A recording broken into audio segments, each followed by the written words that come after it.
Welcome to Gayathri's Tip Spot. I'm Gayatri Kumar, and today I'll show you how to make 4 best eggless cake recipes which you can use as base cakes for all your frosted cakes. If you haven't yet subscribed to my channel, please subscribe, like, comment and share.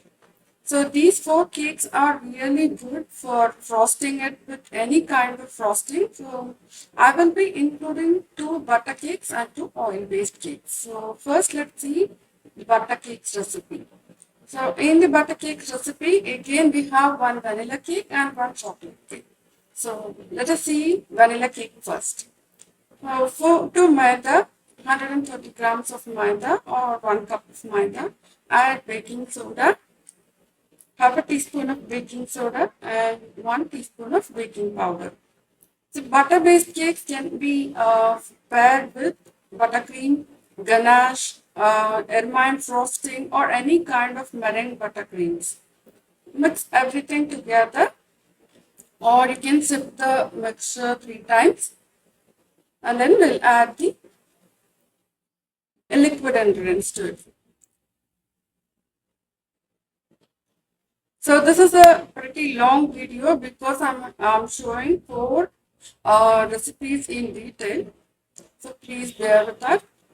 To 50 grams of butter. So this is room temperature butter. You shouldn't take any cold butter or something. Just take it out of fridge, let it come to room temperature and then use it in the recipe. Now add 200 grams of condensed milk. So my condensed milk is actually thicker because I made it at home. I'll link the butter with condensed milk recipe in the link here and also in the description box below. Add vinegar and vanilla essence. Vinegar adds a really nice soft texture to this cake.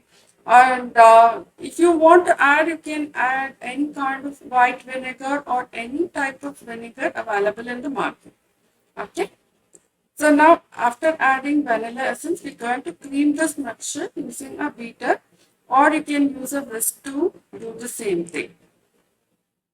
So just beat it until nice and creamy, until condensed milk and butter and everything are combined together. Now adding sugar is completely optional. If you want mildly sweet cakes, you don't have to add sugar here. But if you want like sweeter cakes, add the extra sugar.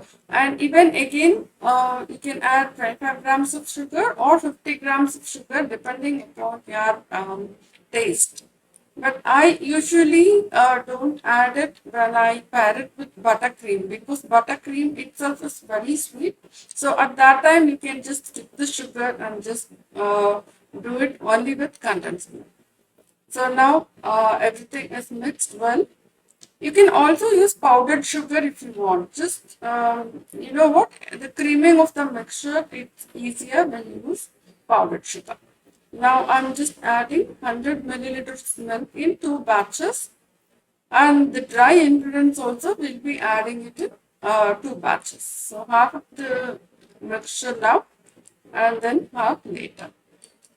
And while mixing, don't over mix the batter. Just mix it until the wet ingredients and dry ingredients are incorporated. Not more than that. Now add the remaining milk and remaining dry ingredients.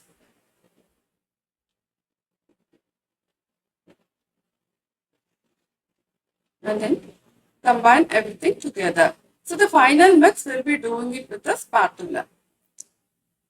So that you don't over mix the batter because over mixing actually activates gluten and in turn it makes your bread your cake denser and bread like. So that's it. I'm just stopping the beater and I'll do the rest of the work with the spatula.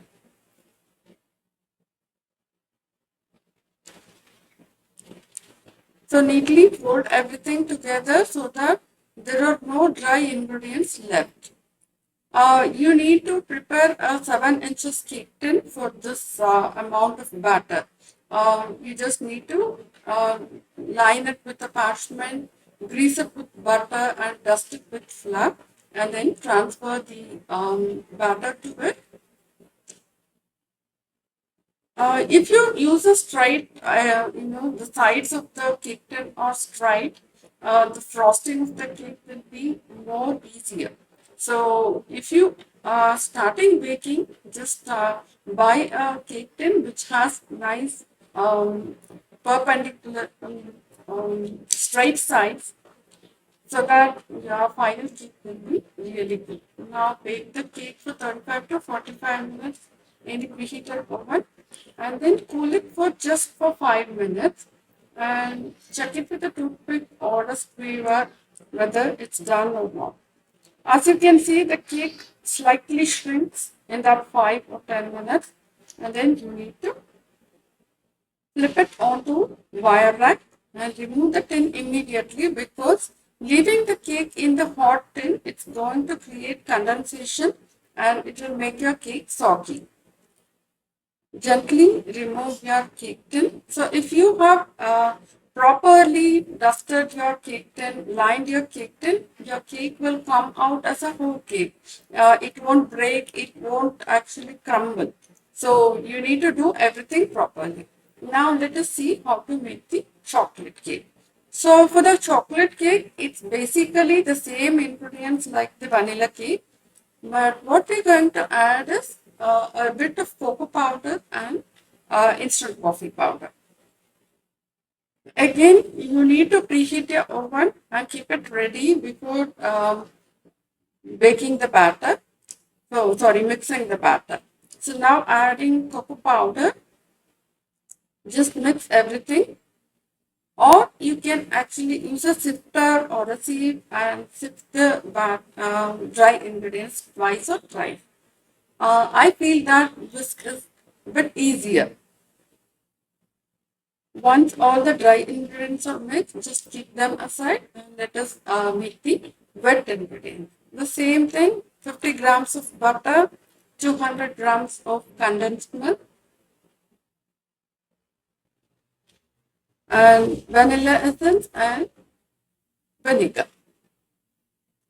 So vinegar, it actually has a sour taste, but in the cake recipe, it just adds the moistness to the cake, but the sour taste doesn't come out. So don't worry about the taste of the cake being spoiled by the vinegar. If you don't want it, just you can just optional. Just keep it optional. Now you need to add a teaspoon of coffee powder here. I actually forgot to show you here, but I added it later. Now beat everything together until it's nice and creamy. So I made this 4 cakes for a online session in Facebook group, Fun with Egg-Free Baking. So if you haven't yet, joined the group, please do join it because there are so many awesome bloggers who actually share all their fun, eggless baked recipes.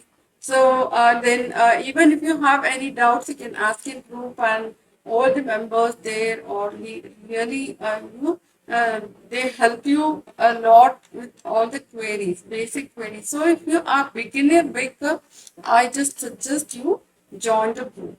And I'll give the description and in the description box below, I'll just give you the link to the group also.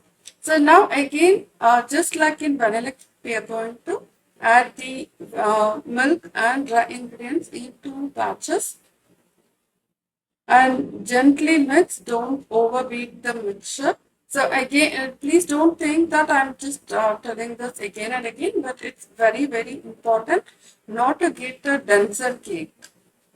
If you want a softer cake, you need to be very careful while mixing the batter because over mixing always gives you denser cake and the texture is more like bread, not like cakes. And mix everything. And again, I have a 7 inches cake tin which has been greased, lined, and dusted and kept ready. My oven is ready at 180 degrees centigrade. So, this is the order you need to do. First, preheat your oven, then prepare your cake tin, and then you prepare your batter. So, by the time you mix your batter, your oven will also be ready. So now the final folding is done with the spatula.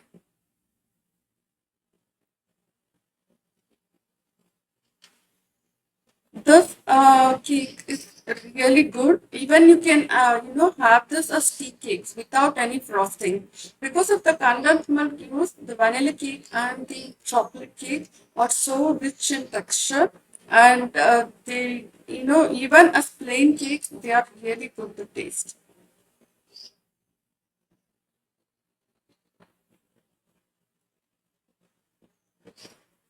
I will actually add all the recipe ingredients required for all the four cakes in the description box below.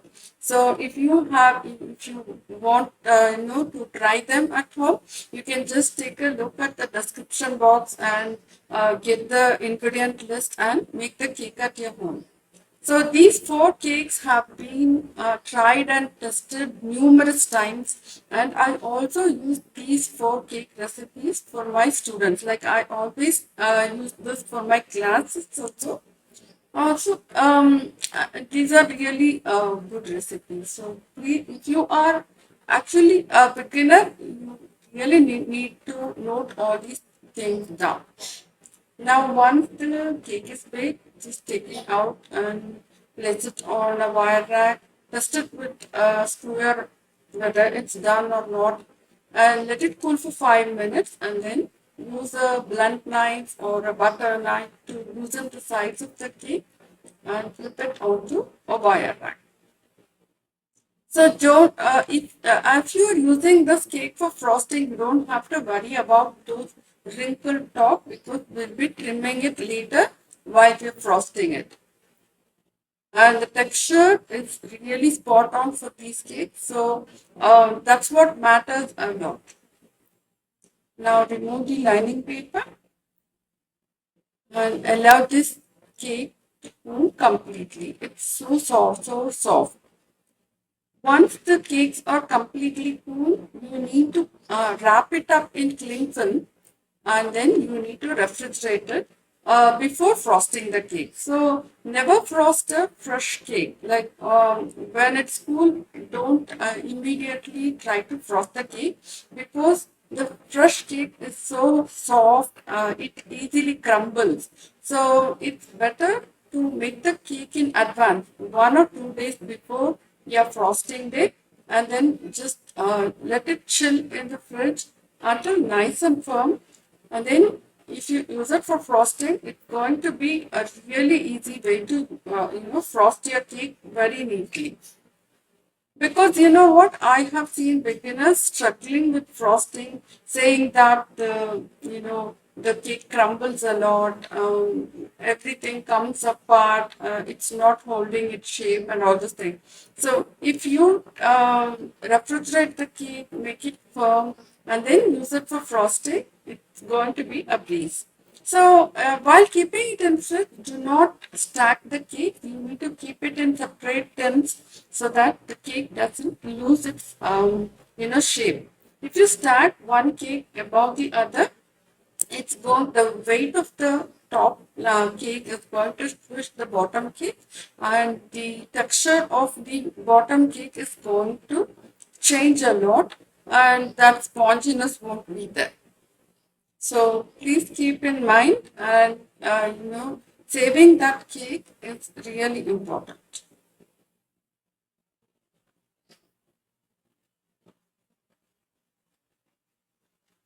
For ganache recipe, all these recipes are actually there in the YouTube channel as separate videos. But I just wanted to keep everything at one place, so I'm just compiling everything together now. But you can also check my other videos. I'll just add all the links in the description box below, so that it will be easier for you to view everything. And the American buttercream recipe, the ganache recipe, the boiled flour buttercream recipe, everything is there in the channel itself. I will add all the links in the description box. So you can use these cakes and those frostings together and make beautiful cakes.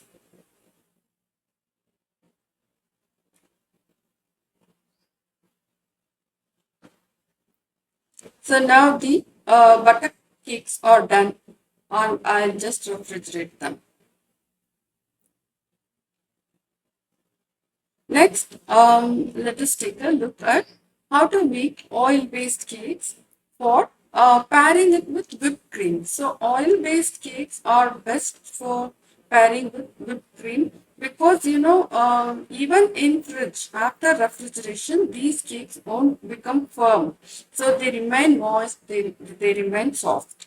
So these are just are very good to pair with whipped cream.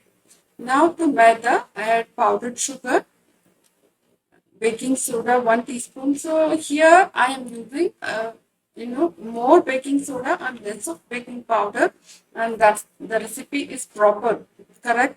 So don't get confused. Don't think that I added it wrongly. This is the way the recipe works because this is going to be we are going to add curd in the recipe. So the baking soda and curd will react properly and your cake's texture will be perfect. So for the curd, you use room temperature. Whatever you make it at home, that kind of curd is enough. Now add milk, refined oil. It's sunflower oil actually. So that's the best thing you can add for your cakes. And now curd. This is my homemade curd. No hung curd. You don't have to use hung curd. You don't have to use Greek yogurt. Just the normal curd, we actually make it at home. That's what I'm using. Now add vanilla essence and mix everything.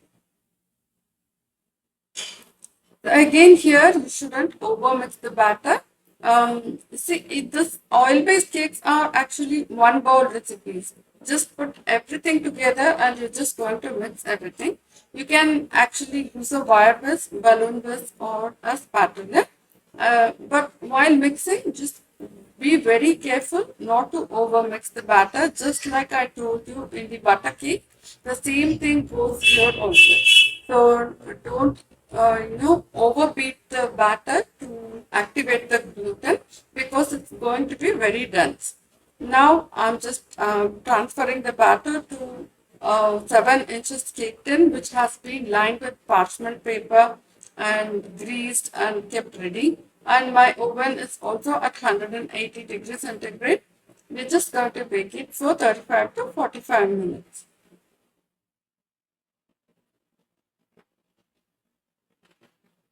So once your cake is done, just take it out, place it on a wire rack, then check with the skewer whether it's done or not. And after 5 minutes, just loosen the sides of the cake and then flip it onto your wire rack. So these things are actually the base thing. They remain the same for all kind of cakes you bake, even with eggs or without eggs. The preparation of cake tin, the cooling of the cake, everything remains the same. All these things will give you perfect finishes for your frosted cake, and the texture of the cake will also be good without becoming soggy.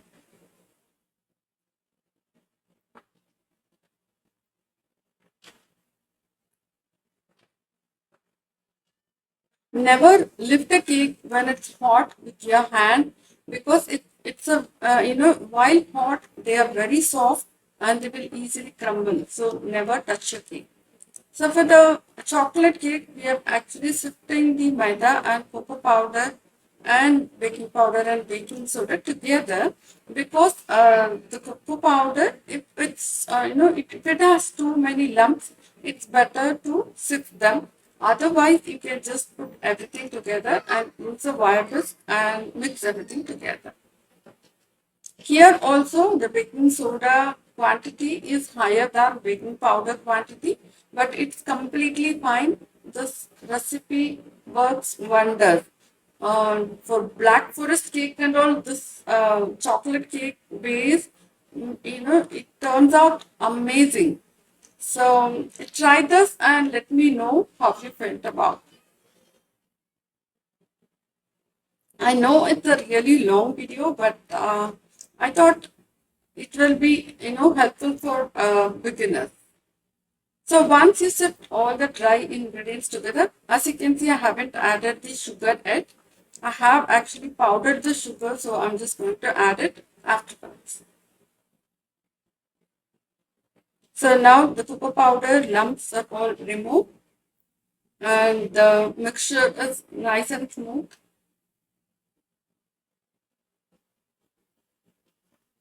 Add powdered sugar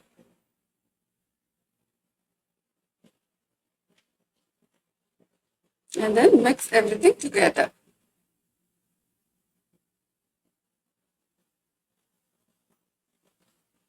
So once all the dry ingredients are mixed, we're going to add all the wet ingredients. And here we have a small twist. We're going to add super hot water also to the batter. I'll just come in a minute there. Just add instant coffee powder. The coffee powder, it doesn't actually give you any flavor or anything, but it enhances the chocolate taste and also gives a nice color, dark brown color to your finished cake. So, but if you are not a fan of coffee, but you don't have coffee, just skip adding it. It's completely fine. Now add milk, oil, and curd and mix everything together.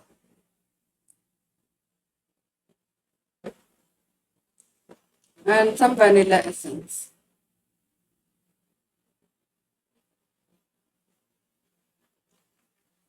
Gently mix everything until all the wet and dry ingredients are incorporated. And by the same time, you need to take quarter cup of water and bring it to boil. So while mixing, you need that on the stove because we need boiling hot water to be added to the recipe. And make sure that there is quarter cup of hot water because if you just let it boil for 1 or 2 minutes, it's going to become 2 tablespoons or 3 tablespoons. So just be careful about it. You need to add quarter cup of or 50 milliliter of hot water. So this is actually used to activate the cocoa powder. So even if in other recipes also you can actually add a little bit of hot water at the end and mix it together, and it gives you good results on top.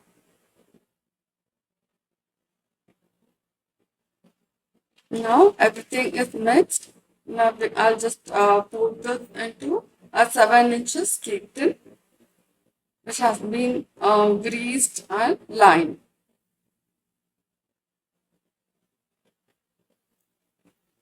The batter itself looks amazing.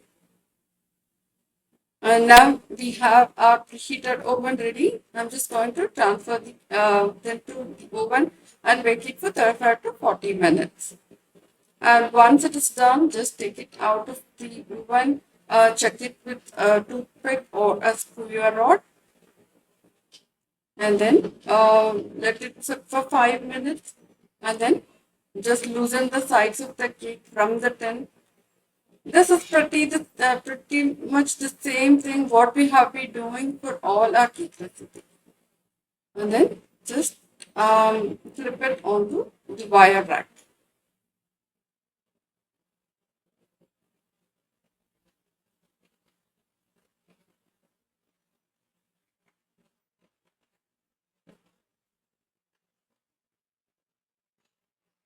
Remove the tin, remove the parchment.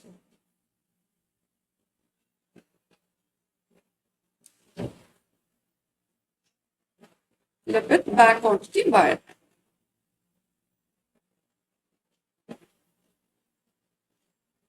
Now let the cake spoon completely. Then wrap it in 2 layers of cling film and refrigerate, just like how I told you, I showed you for that butter cakes.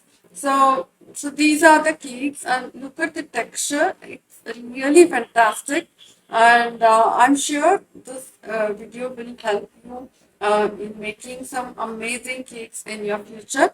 Please subscribe to my channel. Thank you so much for watching. Bye.